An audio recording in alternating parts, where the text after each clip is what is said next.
സർവശക്തനായ ഞങ്ങളുടെ സ്വർഗ്ഗസ്ഥനായ പിതാവേ, ഈ സമയത്തിനായി സ്തോത്രം ചെയ്യുന്നു. ഞങ്ങൾ ഓരോരുത്തരെയും തിരിച്ചെന്റെ സമർപ്പിക്കുന്ന കർത്താവേ, ഇന്ന് ആരാധനയും ഓൺലൈനായും ഓഫ്ലൈനായും പങ്കെടുക്കുന്ന എല്ലാവരെയും സമർപ്പിച്ച് പ്രാർത്ഥിക്കുന്നു. എല്ലാ യുവജനാംഗങ്ങളെയും ഒന്ന് അനുഗ്രഹിക്കണം. സകല മാനവും മോഹവും അങ്ങ് എഴുതണം. സകലവും യേശുവിൻ നാമത്തിൽ തന്നെ ആമേൻ.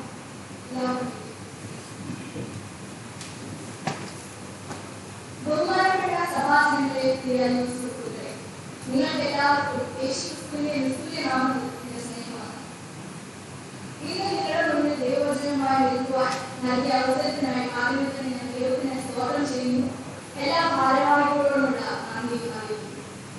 എന്റെ പേര് നമ്മൾ പറഞ്ഞ ലിസ് എന്നാണ്. ഞാൻ MSc psychology first year daily university Bangalore join ചെയ്തു. ഉടനെ തന്നെ അവിടേക്ക് പോകണം. അപ്പോൾ നിങ്ങളുടെ എല്ലാവരുടെയും പ്രാർത്ഥന ഇന്ന് ആഴവികയായി നാം വിഭജന ഞായറായിട്ടാണ് ആചരിക്കുന്നത്. നമ്മുടെ വിഭജന പ്രസ്ഥാനം 1916 അഭിമതി തിരുമേനിയായിട്ടാണ് ആരംഭിക്കുന്നത്. ഈ വർഷം നമ്മുടെ 105ാമത്തെ വർഷത്തിലേക്ക് പ്രവേശിച്ചിരിക്കുകയാണ്. നമ്മുടെ മാഴവികയിൽ 12 വൈദ്യുതി ജില്ലകളാണ് ഉള്ളത്. അതിൽ 20,000-ലധികം വിഭജനങ്ങൾ നമ്മുടെ മാഴവികയിലുണ്ട്. എല്ലാ ഡിസ്ട്രിക്റ്റും ഓൺലൈൻ മീറ്റിങ്ങുകളൊക്കെ ക്രമീകരിച്ചിട്ടുണ്ട്. അതുകൂടാതെ സാമൂഹിക ഇടപാടുകളും ഒക്കെ ഉണ്ടായിരുന്നു.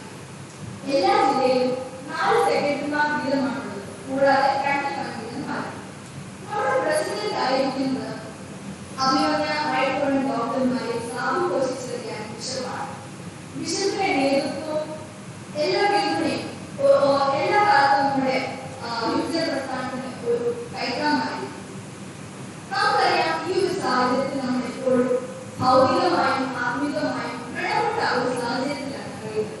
അതുകൊണ്ട് തന്നെ നമ്മുടെ വിഭജനങ്ങളായിട്ട് നമ്മുടെ സഭയിലും സമൂഹത്തിൽ എങ്ങനെ പ്രയോജനമുള്ളവരായി നീക്കാൻ സാധിക്കും എന്നാണ് ഈ വിഭജന ന്യായത്തോടെ നമ്മൾ ഓർക്കുവാൻ അല്ലെങ്കിൽ ചിന്തിക്കുവാൻ ആഗ്രഹിക്കുന്നത്. നമ്മുടെ മാഴവികയിലെ വിഭജന പ്രസ്ഥാനം എപ്പോഴും വളരെ സജീവമായിട്ടുള്ള ഒരു വിഭജന പ്രസ്ഥാനമാണ്. വളരെയധികം പ്രവർത്തനങ്ങളൊക്കെ നടന്നുവരും. വിശേഷ ദിവസങ്ങളിൽ മീറ്റിങ്ങുകൾ നടന്നുവരും.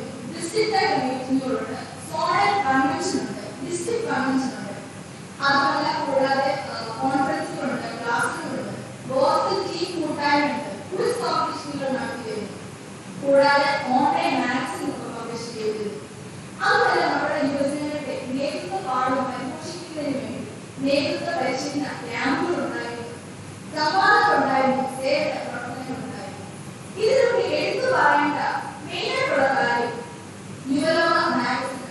നമ്മുടെ യുവജന പ്രസ്ഥാനത്തിന്റെ മുഖപത്രമാണ് യുവലോക മാഗസിൻ. പല കാരണങ്ങളാൽ ഇത്രയും നാളൊക്കെ മുടങ്ങിക്കിടക്കുമായിരുന്നു, രജിസ്ട്രേഷൻ ഒന്നും ഇല്ലായിരുന്നു. എന്നാൽ ഈ മാസം സെപ്റ്റംബർ മാസം ഈ യുവലോക മാഗസിൻ വീട്ടിൽ പുനരാരംഭിക്കാൻ ദൈവം സഹായിച്ചു. ഇതൊരു ത്രൈമാസികയാണ്.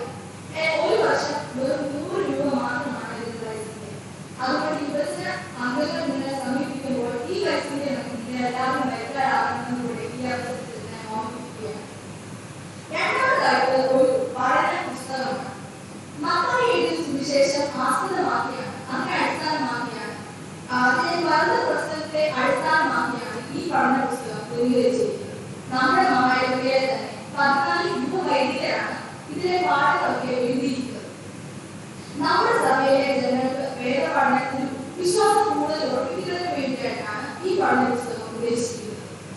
ഇത് നവംബർ മാസം പബ്ലിഷ് ചെയ്യും. അതുകൊണ്ട് നിങ്ങൾ എല്ലാവരും ഇത് കൂടെ വാങ്ങി ഉപയോഗിക്കണം. നിങ്ങളുടെ വിശ്വാസത്തെ കൂടുതൽ ഉറപ്പിക്കണമെന്ന് ഞാൻ ഓർമ്മിപ്പിക്കുന്നു. അടുത്തതായിട്ട് ഒരു കിറ്റ് ആൻഡ് സ്മാർട്ട് ഫോൺ വിതരണമായി. നമുക്കറിയാം, ഈ കോവിഡിന്റെ സാഹചര്യത്തിൽ പല കുടുംബങ്ങളും സാമ്പത്തികമായ പ്രതിസന്ധിയിലായിരുന്നു, വിഷമത്തിലായിരുന്നു. അതുകൊണ്ട് തന്നെ നമ്മുടെ യുവജന പ്രസ്ഥാനമായിട്ട് 350 കുടുംബങ്ങൾക്ക് ഭക്ഷ്യക്കിറ്റ് നൽകുവാനായിട്ട് സാധിച്ചു. അതുകൂടാതെ നമ്മുടെ കോർപ്പറേറ്റ് മാനേജ്മെന്റ് സ്കൂളുകളിൽ 175 മൊബൈൽ ഫോണുകൾ നൽകുവാനും സാധിച്ചു. ഓരോ ഡിസ്ട്രിക്ട് യൂണിറ്റ് ആയിട്ട്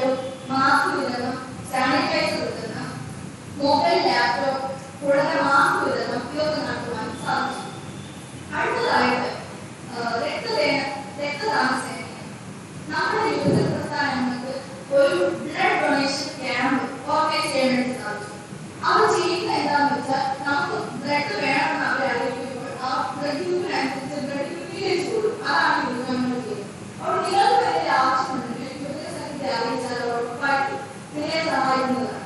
അടുത്തതായിട്ട് ഒരു റാപ്പിഡ് റെസ്പോൺസ് ബ്രിഗേഡാണ്. ഈ റാപ്പിഡ് റെസ്പോൺസ് ബ്രിഗേഡിൽ നമ്മുടെ എംപയർലൊക്കെ വോളണ്ടിയേഴ്സ് ആയിട്ട് പ്രവർത്തിച്ചിരുന്നു.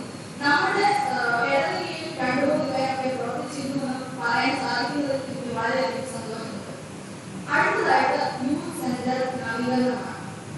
1966 വിഭജന പ്രസ്ഥാന സുവർണ ജൂബിലി സ്മാരകമായിട്ടാണ് നമ്മുടെ യൂത്ത് സെന്റർ പണികഴിച്ചിരിക്കുന്നത്.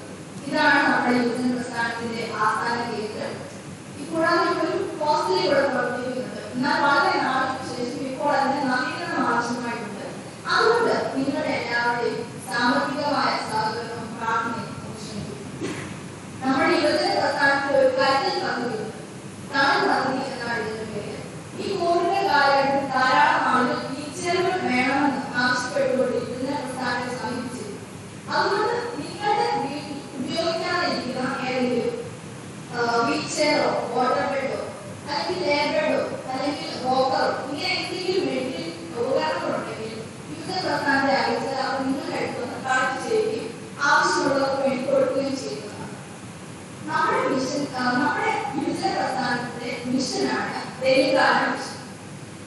സുവർണ ജൂബിലി വാർഷികത്തോട് അനുബന്ധിച്ചാണ് തെലങ്കാന മിഷൻ ആരംഭിച്ചത്. ഇത് ആന്ധ്രാപ്രദേശിലെ ഉള്ളപടിയിൽ പറഞ്ഞ സ്ഥലത്താണ്. ആദ്യം ആന്ധ്ര മിഷൻ എന്നാണ് അറിയപ്പെട്ടത്. ഇപ്പോൾ തെലങ്കാന മിഷൻ എന്നാണ് അറിയപ്പെട്ടത്. ഇവിടുത്തെ ആദ്യത്തെ മിഷനറിയായി പ്രവർത്തിച്ചത് നമ്മുടെ മഹായുടെ അച്ഛനായിരുന്ന വേദികാരൻ അച്ഛൻ കുടുംബമായിട്ടാണ്. കഴിഞ്ഞ 54 വർഷമായിട്ട് ഈ മിഷൻ അവിടെ പ്രവർത്തിക്കുന്നു. അവിടെയുള്ള ജനങ്ങൾക്ക് വളരെ അനുഗ്രഹപ്രദമായിട്ടാണ് ആ മിഷൻ അവിടെ പ്രവർത്തിച്ചുകൊണ്ടിരുന്നത്. അവിടെ ഇപ്പോൾ 13 വഴികളുണ്ട്, 14 മിഷനറിമാരുണ്ട്, 104 മിഷൻ ഗ്രാമങ്ങളുണ്ട്, 40 കിലോമീറ്റർ നഗരം. ഇത്രയും കാര്യമുണ്ട്. അത് മാത്രമല്ല, ഇപ്പോൾ 5 വീടുകൾ, അവിടുത്തെ 5 വീടുകളിൽ ആരാധനയും നടക്കുന്നുണ്ട്. ഈ മിഷനോട് ചേർന്ന് പ്രവർത്തിക്കുന്ന 2 സ്ഥാപനങ്ങളുണ്ട്. ഒന്ന് നിർമ്മല ഇംഗ്ലീഷ് മീഡിയം സ്കൂൾ. പ്രത്യേകിച്ച് ഓഫ്ലൈൻ ക്ലാസ്സൊക്കെ വീണ്ടും തുടങ്ങിയ സാഹചര്യത്തിൽ അവിടെ അധ്യാപകരെ ആവശ്യമുണ്ട്. അതുകൊണ്ട് നമ്മുടെ യുവജനാംഗങ്ങൾ സമർപ്പണ ബോധമുള്ള കഴിഞ്ഞ ആരെങ്കിലും ഉണ്ടെങ്കിൽ, നിങ്ങൾക്ക് താല്പര്യമുണ്ടെങ്കിൽ ഇവിടെ വന്ന് അധ്യാപകരായിട്ട് സേവനം ചെയ്യുവാനുള്ള അവസരമുണ്ട് എന്ന് കൂടി ഞാൻ ഈ അവസരത്തിൽ ഓർമ്മിപ്പിക്കുന്നു. കൂടാതെ അവിടെ ഹോമിയോപ്പതിക് ആശുപത്രിയുണ്ട്. പാമ്പിന്റെ തേളിന്റെ കടിയേറ്റ് മരണത്തിലെത്തുന്ന ഓരോരുത്തർക്കും ആ കോമ്പൗണ്ടിൽ എത്തുമ്പോൾ അവർ രക്ഷപ്രാപിക്കുന്ന ഒരു വിശ്വാസം അവിടെ ജനങ്ങളുണ്ട്. ആ വിശ്വാസത്തിലാണ് ആ ഹോമിയോപ്പതിക് ആശുപത്രി നടന്നുകൊണ്ടിരിക്കുന്നത്. അപ്പൊ ആ ആശുപത്രിയിലേക്ക് നിങ്ങളുടെ ഓരോരുത്തരുടെയും പ്രാർത്ഥന അഭ്യർത്ഥിക്കുന്നു. ഇപ്പോൾ തെലങ്കാന മിഷനറിയായിട്ട് പ്രവർത്തിക്കുന്നത് നമ്മുടെ മഹായുടെ അച്ഛനാണ്, റവറൻഡ് അച്ഛനാണ്. അച്ഛന് കുടുംബമായിട്ട് തന്നെയാണ് അവിടെ സേവനം അനുഷ്ഠിക്കുന്നത്.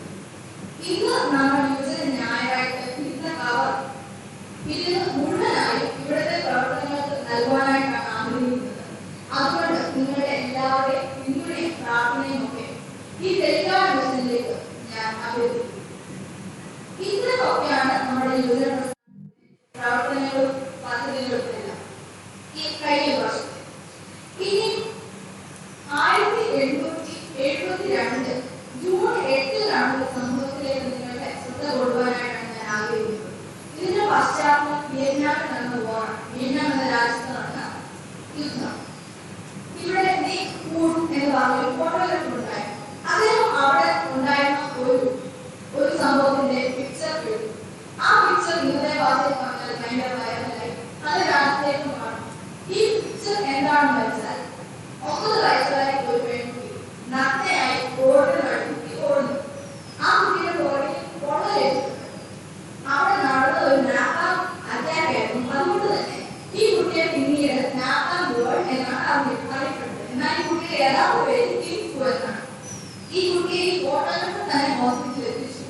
എന്നാൽ കുറെ വർഷത്തേക്ക് കുറെ ശാരീരിക പ്രശ്നങ്ങളൊക്കെ ഉണ്ടായിരുന്നെങ്കിൽ അതൊക്കെ തരണം ചെയ്ത് ആ കുട്ടി പിന്നീട് ജീവിതത്തിലേക്ക് തിരിച്ചു വന്നു. 1944 ഈ കുട്ടിക്ക് യുനെസ്കോയുടെ ഗുഡ്വിൽ അംബാസഡർ എന്ന് പറഞ്ഞ പദവിയിലേക്ക് ഈ കുട്ടി പറഞ്ഞ ഒരു വാചകമുണ്ട്.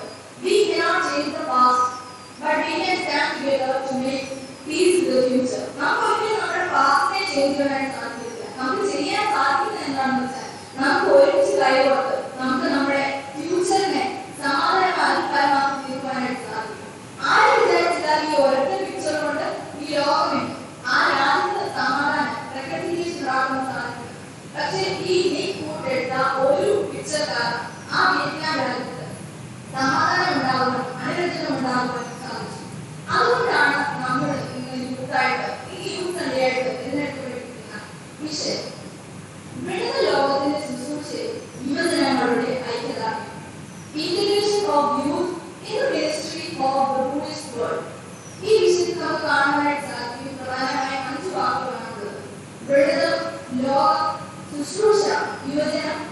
എന്താണ്?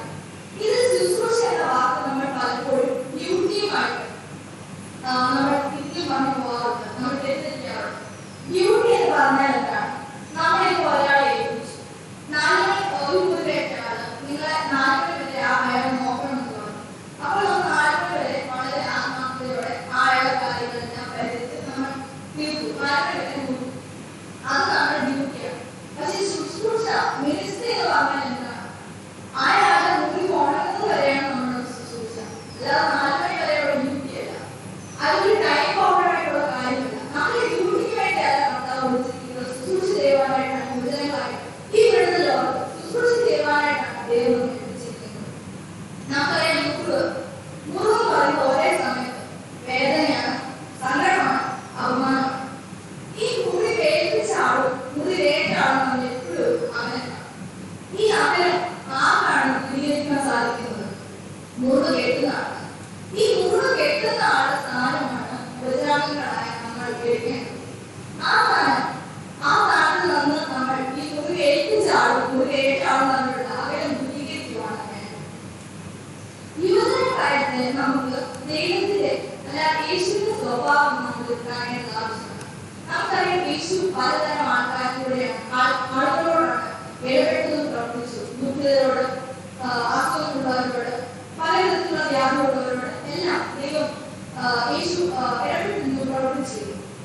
അതുകൊണ്ട് നമുക്ക് യേശുവിന്റെ സ്വഭാവമുള്ളവരായിരിക്കണം. യേശു അവർക്ക് നൽകിയ പ്രതീക്ഷ, ആശ്വാസം, ഇതൊക്കെ നമുക്ക് നമ്മുടെ ഇടയിലുള്ളവർക്ക് നൽകാൻ സാധിക്കണം. യേശുവിന്റെ ആ സ്വഭാവം നമുക്ക് മറ്റുള്ളവരിലേക്ക് കാണിക്കുവാനായിട്ട് ഇടയാക്കണം. പലപ്പോഴും നമ്മൾ പരിക്കുകൾ കണ്ടാൽ തന്നെ നമ്മൾ അത് പ്രതികരിക്കത്തില്ല, ചിലപ്പോൾ മൈൻഡാക്കത്തില്ല. അപ്പോൾ നമ്മൾ ഒരിക്കലും മറ്റുള്ളവരുടെ പരിക്കുകൾ കാണാൻ പോകും. നമ്മൾ ഈ ശുശ്രൂഷ, നമ്മൾ വൃദ്ധ ലോകത്ത് ശുശ്രൂഷ ചെയ്യണമെങ്കിൽ ഉറപ്പായിട്ടും 3 കാര്യങ്ങൾ കാണാൻ പോകും. 3 കാര്യങ്ങൾ. ഒന്നാമത്, ക്രിസ്തുവിന്റെ മുറിപ്പാട്. മനുഷ്യനും ദൈവവും തമ്മിൽ ഒരു വിടവുണ്ട്. ആ വിടവ് അതിനൊരു കേട് പോകാൻ വേണ്ടിയാണ് യേശു ക്രൂശിൽ മുറിവേറ്റത്.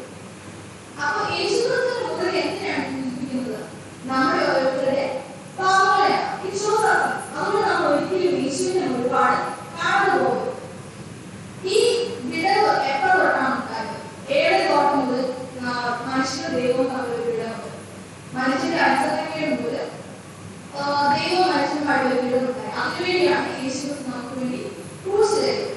മദർ തെരേസ ഇപ്രകാരം പറഞ്ഞു: മറ്റുള്ളവർക്ക് യേശു ആകുക, മറ്റുള്ളവരിൽ യേശുവിനെ കാണുക. Be Jesus to others and see Jesus in others. നമുക്ക് ഉറപ്പായിട്ടും മറ്റുള്ളവരെ വെളിച്ചമാക്കാൻ സാധിക്കണം. യേശുവിനെ പോലെ നമ്മൾ വെളിച്ചമായ മാത്രം പോരാ, മറ്റുള്ളവരുടെ വെളിച്ചം നമുക്ക് കൂടെ കാണാൻ സാധിക്കണം. അത് നമ്മുടെ ഉള്ളിൽ ഉറപ്പായിട്ടും തോന്നിയിരിക്കണം. എന്നാൽ മാത്രമേ മറ്റുള്ളവരുടെ നന്മ നമുക്ക് കാണുവാനായിട്ട് സാധിക്കൂ. അപ്പോൾ ഇപ്പൊ പറഞ്ഞത് ക്രിസ്തുവിനെ ഉൾപ്പാട് ഒരു കാണാതെ പോരുന്നതാണ്. രണ്ടാമത്, മനുഷ്യരുടെ നിലവിൽ കാണാതെ പോരുന്നത്. മനുഷ്യർ ഒരുപാട് പ്രതിസന്ധികളും പ്രയാസങ്ങളിലും ഒക്കെയാണ് കാണാതെ പോകുന്നത്. ഇതിൽ നിങ്ങൾക്ക് ഒരു വിമോചനം എപ്പോഴും മനുഷ്യർ ആഗ്രഹിക്കുന്നു. അപ്പോൾ നമ്മൾ ചെയ്യേണ്ടത് എന്താണ്? ഈശ്വരൊപ്പം ഈ മനുഷ്യരോട്, അവരുടെ വിലാപങ്ങളോട് പ്രതികരിക്കുവാനായിട്ട് നമുക്ക് സാധിക്കണം. നമ്മുടെ സ്വന്തം പ്രശ്നങ്ങൾ മാത്രമല്ല, അവരവരുടെ ഒരു സ്നേഹത്തിലൂടെ ഒരു ഭാരവാഹിയാകുവാനും ഒരു സൗഖ്യദായകൻ ആകുവാനും ഒക്കെ നമുക്ക് സാധിക്കണം. അവരുടെ നിലവിളി നമ്മൾ കേട്ടാൽ മാത്രമല്ല, നമുക്ക് സ്വീകരിക്കുവാനായിട്ട് നമുക്ക് ഓരോരുത്തർക്കും സാധിക്കും. അപ്പൊ രണ്ടാമതായിട്ട് പറഞ്ഞത് മനുഷ്യരുടെ നിലവിളി കേൾക്കാതെ പോകുന്നത്. മൂന്നാമതായിട്ട് പ്രകൃതിയുടെ നൊമ്പരങ്ങൾ കേൾക്കാതെ പോകുന്നത്. നമുക്കറിയാം, നമ്മൾ തന്നെയാണ് പ്രകൃതിയെ ഉപയോഗിക്കുന്നത്. ദൈവം പ്രകൃതിയെ മനുഷ്യനെ എല്ലാം ഉണ്ടാക്കി. അപ്പോൾ നമുക്ക് ദൈവവുമായിട്ട് ഒരു അനുബന്ധം വേണമെങ്കിൽ ഫസ്റ്റ് നമ്മൾ ചെയ്യേണ്ടതാണ് പ്രകൃതിയുമായിട്ട് ഒരു അനുബന്ധം വേണം. അല്ല നമുക്ക് ദൈവവുമായിട്ട് ഒരിക്കലും അനുബന്ധപ്പെടാൻ സാധിക്കില്ല. അപ്പോൾ നമ്മൾ 3 കാര്യങ്ങളാണ് കാണാതെ പോകുന്നത് പറഞ്ഞത്. 1 ക്രിസ്തുവിന്റെ ഒരുപാട്, 2 മനുഷ്യന്റെ നിലവിളി, 3 പ്രകൃതിയുടെ നോക്കണം.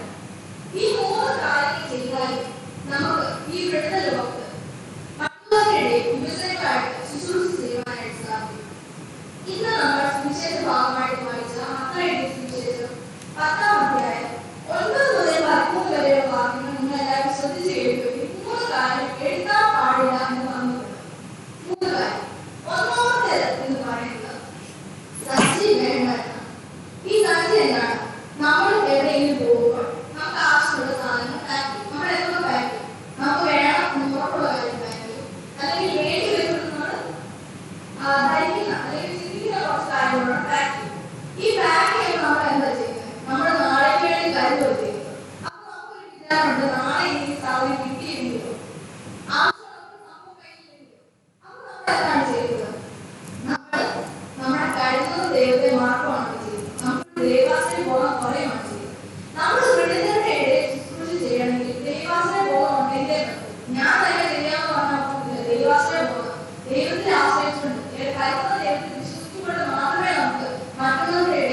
മറ്റുള്ളവരിലേക്ക് എത്തിക്കേണ്ടത്.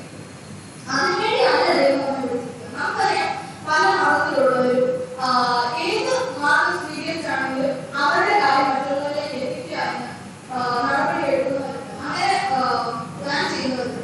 എന്നാൽ മറ്റുള്ളവരെ ഉപദ്രവിച്ചല്ല നാം നമ്മുടെ ദൈവത്തെ മറ്റുള്ളവരിലേക്ക് കാണിക്കുന്നത്. ഒരു ചെടിക്ക് കഴിച്ചാൽ മറ്റേ വശം കൂടെ കാണിച്ചു കൊടുക്കുക പറയുന്നത്. അങ്ങനെ കാണിച്ചു കൊടുക്കുമ്പോൾ അങ്ങനെ നമ്മൾ അടിക്കാൻ വേണ്ടി എന്താണ് സംഭവിക്കുന്നത്? ആ ശത്രുവിനെ മനുഷ്യൻ അവിടെ നിന്ന് മാറ്റി. കുറെ ചെന്നായികളുടെ അടുത്ത് ഒരു കുഞ്ഞാട്ടിനെ കൊണ്ട് നിർത്തിയാൽ ആ കുഞ്ഞാൻ ഉറപ്പായിട്ട് അറിയാം ഞാൻ ഉപദ്രവിക്കപ്പെടും അല്ലെങ്കിൽ കൊല്ലപ്പെടും, എനിക്ക് എന്തെങ്കിലും സംഭവിക്കുമെന്ന് ആ കുഞ്ഞാൻ ഉറപ്പായിട്ട് അറിയാം. പക്ഷെ ആ കുഞ്ഞാടി ഇതെല്ലാം പറഞ്ഞു കൊടുക്കുമ്പോൾ എന്താണ് സംഭവിക്കുന്നത്? ആ കുഞ്ഞാടിന്റെ സൗമ്യത ആ ശത്രുക്കളുടെ മനസ്സ് മാറ്റും. നമ്മളിപ്പോ ഒരാൾ അടിച്ചു തരാൻ തിരിച്ചു പഠിച്ചു തരാൻ ചെന്നാൽ ഉറപ്പായിട്ട് അവിടെ നിൽക്കുന്നതാണ്. പക്ഷെ നമ്മളെ ഒരാൾ ദേഷ്യം നമ്മളത് സൗമ്യമായിട്ട് നിന്നാൽ ചിലപ്പോൾ ആ സിറ്റുവേഷൻ ഉണ്ട് താല്പര്യത്തിലേക്ക് പോയേക്കാം. അതുകൊണ്ട് നമ്മൾ ഒരിക്കലും സമാധാനം ഇല്ലാത്തവരാക്കിയത് സമാധാനത്തിന് ചാരങ്ങളായിട്ട് നിന്നാൽ മാത്രമേ നമുക്ക് ഈ വിടുതലിന്റെ ലോകത്ത് ശുശ്രൂഷ ചെയ്യുവാനായിട്ട് സാധിക്കുള്ളൂ. ഒരു പോയിന്റോട് പറഞ്ഞ് നിർത്തുകയാണ്, ചെരിവ് വേണ്ട എന്നാണ് പറയുന്നത്. നമ്മൾ എന്തിനാണ് ചെയ്തത്? നമ്മുടെ കാലുകളെ സേഫ് ആക്കി വെക്കാൻ. എന്തെങ്കിലും ഡേഞ്ചറസ് ആയിട്ടുള്ള ഓപ്ഷൻസ് ഉണ്ടെങ്കിൽ കാലിന് ഗുണമൊക്കെ എടുക്കാതിരിക്കും. അപ്പൊ ചെരുപ്പ് വേണ്ട എന്ന് പറയുന്നതിലൂടെ എന്തായിരിക്കും ഉദ്ദേശിക്കുന്നത്? നമ്മൾ ഈ ലോകത്തിൽ ഇത് നമുക്ക് ഏൽക്കാവുന്ന നൊമ്പരങ്ങളൊക്കെ ഏൽക്കാനായിട്ട് നമ്മൾ തയ്യാറായിരിക്കും. അതിനുള്ളൊരു വിളിയാണ് ഈ ചെരുപ്പ് വേണ്ട എന്ന് പറയുന്നതിലൂടെ ഉദ്ദേശിക്കുന്നത്. ചിലപ്പോൾ നമ്മുടെ ഇഷ്ടങ്ങളും അല്ലെങ്കിൽ നമ്മുടെ സ്വപ്നങ്ങളും ഒക്കെ ചിലപ്പോൾ തെറ്റിയേക്ക് വന്നേക്കാം. പക്ഷെ അതൊന്നും നമ്മുടെ കാര്യമാക്കരുത്. നമ്മൾ ക്രിസ്തുവിന് വേണ്ടി മുറിവേൽക്കുവാനായിട്ട് നമ്മളെ തന്നെ റെഡിയാണ്.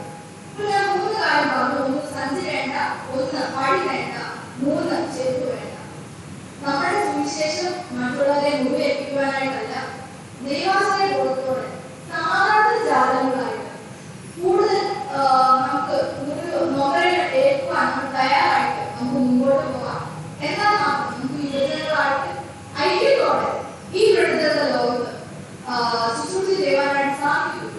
അത് ഓരോരുത്തരെയും ദൈവം സഹായിക്കട്ടെ എന്ന് പ്രാർത്ഥിച്ചുകൊണ്ട് ഞാൻ നിൽക്കുന്നു. ദൈവം നമ്മെ ഓരോരുത്തരെയും അനുഗ്രഹിക്കുമാറാകട്ടെ.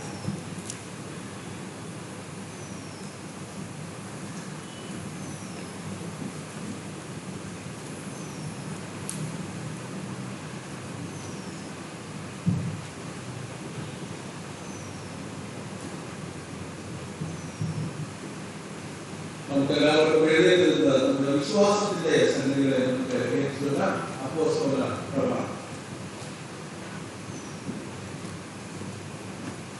സർവശക്തിയുള്ള ആകാശത്തെയും ഭൂമിയെയും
കാത്തുകൊള്ളണമേ.